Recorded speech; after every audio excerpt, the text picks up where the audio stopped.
ನಮಸ್ಕಾರ ಎಲ್ಲರಿಗೂ. ನಾ ಹೊಂಟಿದ್ದೆ ಇವತ್ತು ನಮ್ ದೋಸ್ತನ್ ಬಲ್ಲಿ, ಯಾಕಂದ್ರ ನಮ್ ದೋಸ್ತ್ ಊರಾಗ ಬಾ ಅನ್ನತ್ತಿದ್ದ. ಅವ್ನ ಬಲ್ಲಿ ಹೋಗಿ ಊಟ ನಾಷ್ಟ ಆಯ್ತಿಲ್ಲ ಅಂತ ಕೇಳಿ ಏನೋ ಇವತ್ತು ಪುಣ್ಯಕ ಚಾಯ್ ಆತಿನ್ ಬಾ ಅಂದ. ನನಗಲ್ದ ಇನ್ನೊಬ್ ದೋಸ್ತ ಫೋನ್ ಹಚ್ಚಿ ಕರ್ಸಿ 2 ಕಪ್ ಚಾ ಕೊಡು ಅಂದೆ. ಕಪ್ ನಿಮ್ಗೆ ತೋರಿಸಿ ನಾ ಕುಡ್ದು ಅಲ್ಲಿ ನನ್ನ ಹಾದಿ ಹಿಡಿದು ನಾ ಹೊಂಟೆ ನಮ್ ಸಚಿನ್ ಅಣ್ಣನ ಅಂಗಡಿಗೆ. ಯಾಕಂದ್ರೆ ನೀನ್ ತಿಂಡಿ ಇದ್ರೆ ಅಂಗಡಿ ಬಂದಿದ್ ತಿಂಡಿ ಅಂತೇಳಿ ತಿಳ್ಕೊಬೇಡ್ರಿ. ನೋಡ್ತಮ್ಮ, ತಿಂಡಿ ಮಾತುಗಳು ನಾನ್ ಬಲ್ಲಿ ಇಟ್ಕೋಬೇಡ. ಹಿಂಗ ಅಣ್ಣನ ಕೈಲೆ ಬೈಸ್ಕೊಂಡು ನಮ್ ತಿಂಡಿ ಮಾತುಗಳು ನಿನ್ ಮುಂದ್ ಮಾತಾಡೋಣ ಅನ್ಕೊಂತ ಅಣ್ಣ ಚಪ್ಪಲ್ ತೋರ್ಸ, ಚಪ್ಪಲ್ ಹಂಗ ಕಮೆಂಟ್ ಮಾಡ್ರಿ. ರೊಕ್ಕ ಕೊಡ್ಲಾರೆ ಚಪ್ಪಲ್ ಪ್ಯಾಕ್ ಮಾಡಿಸಿ ನಾ ಹೊಂಟೆ ನಮ್ ದೋಸ್ತನ್ ಕಡೆಗೆ. ಯಾಕಪ್ಪ ಅಂತಂದ್ರ ಕೈ ಸುಳ್ಸುಳಾಗುತ್ತ ಯಾರಿಗಾರ ಹೊಡಬರಂ ನಡಿ ಅಂತ. ತಿಂಡಿದ್ರ ಬಾಮಗ್ ನಂದು ಫೋನ್ ಹಚ್ಚಿ ಕರೆಸ್ದೇವ್. ಅಂದೇ ಬೀಜದ ಅಂತೇಳಿ ಸುಮ್ಬಿಟ್ಟೆವು. ಅದೆಲ್ಲ ಹೋಲ್ ಬಿಡ್ರಿ. ನಮ್ ಬುಟ್ಟಾಳಿ ದೋಸ್ತ ನಿಮ್ಗೆಲ್ಲರಿಗೂ ಹಿಂಗಂದ. ನಮಸ್ತೆ. ಇವತ್ತು ನಮ್ ದೋಸ್ತ ಎಕ್ಸನ್ ತಿಲಕ್ ಬಂದಾರ ನೋಡ್ರಿ. ಅದು ಎಲ್ಲ ಅಂದ್ರೆ ಇವ್ರ ಅಂಗಡಿಯಾಗ್ರಿ ಅಲ್ಲಿ ಕೂತಾರ ನೋಡ್ರಿ. ಅವತ್ ತಳಕೋತಾವ ಪೂಸೇಟ್ರಿ. ಅಲ್ಲಿ ನಾವ್ ಹೊಂಟ್ವಿ, ನಾನು ನಮ್ ದೋಸ್ತ ಸೀದಾ ಹೊಂಡದ ಕಡೆ. ಹೊಂಡದ ಬಳಿ ಹೋಗಿ ಹೊಂಡನಾಗ ನೀರದ ನೋಡ್ದೇವ್. ನೀರಿದ್ದು ಆದ್ರ ಬಾಳ ಹೊಲಸಿದ್ದು. ನಾ ಅಂದೆ ನಡಿ ಜಿಗದೆ ಬಿಡು ಅಂತ. ಹೊಂಡನಾಗ ಜಿಗಾಮ್ ಬೇಡ, ಮನಿ ಜಿಗಾಮ್ ನಡಿ ಅಂದ. ಮನಿ ಹೋಗೋ ಟೈಮಿಗೆ ನಮ್ ದೋಸ್ತ ನೋಡ ಯಾಡ ನೆನ್ಬತ್ತು.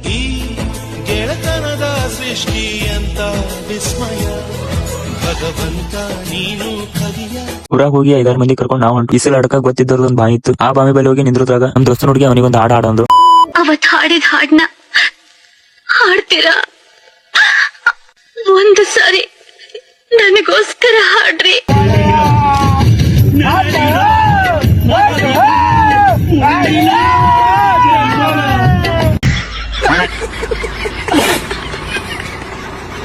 ಅವನ್ ಹಾಡ್ ಮಗನ ಎಲ್ಲರೂ ಸೇರಿ ಬಾಯಾಗ ನೀರ್ ಎಷ್ಟದವ್ ನೋಡಿ ಒಬ್ರಿಂದ ಒಬ್ರು ಜಿಗದೆ ಬಿಟ್ರು.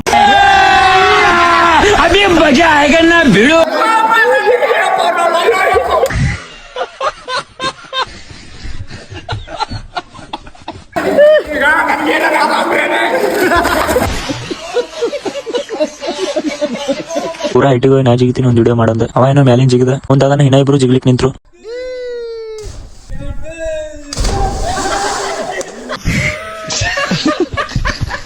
ಅವ್ರ ಜಿಗಿದಾನ ನಮ್ ದೋಸ್ತ ನನಗ್ ಜಿಗಿ ಮ್ಯಾಲಿಂದ ಅಲ್ಲಗತ್ತಿದ್ದ.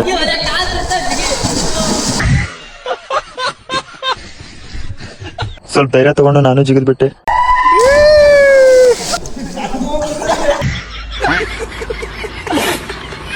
ಹಿಂಗೆಲ್ಲ ನಕ್ಕೊಂತು ಈಸುಗಾಡಿ ಬಿಸಿಲು ಬಾಳಿದ್ದ ಕಾರಣ ತಲೆಗೆ ಈ ಟೈಪ್ ಟಾವಲ್ ಸುತ್ತಕೊಂಡು ನಾವು ಹೊಂಟ್ವಿ ನಮ್ಮ ಮನೆಗೆ. ಬ್ಲಾಗ್ ಇಷ್ಟ ಆಗಿದ್ರೆ ಒಂದ್ ಲೈಕ್ ಒಂದ್ ಕಮೆಂಟ್ ಮಾಡ್ರಿ.